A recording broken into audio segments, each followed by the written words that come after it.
there's still plenty more work to be done. I want this game to grow and attract newer players, but the lack of quality of life changes and the lack of endgame makes it hard to recommend newer players. And I also think that the game absolutely like functions. I feel like people defend it like it's an indie studio. Like, oh, you got to give them some time. They have to figure out how to do this. They have to figure it out. They're a top 250 earning company of all time worldwide.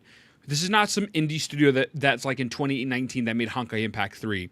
It's a multi-billion-dollar business. They make at least $100 million a month, bare minimum. They just made $100 million off of ZZZ in 1 month.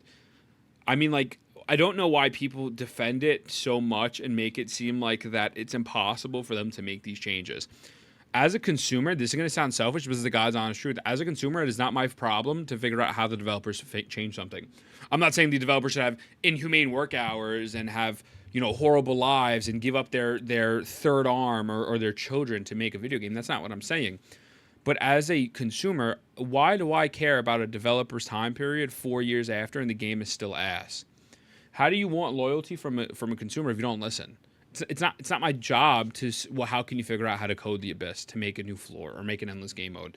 I'm not a coder, but I'm a consumer. And that shit is just not the person. And so when people defend it like it's a mom and pop shop or if like it's a GoFundMe video game, it's like it's so silly. It is so silly. You look goofy, brother. You look goofy, And older players to come back. I remember when I was streaming and I was asked, do I like HSR or Genshin more? And I said I enjoy playing Genshin more, but if I had to recommend anyone a gacha game, it would be HSR because it is just a much more fair experience for the player. And when you play other games, you begin to see and question Genshin's issues even more in the lack of attention they receive. Additionally,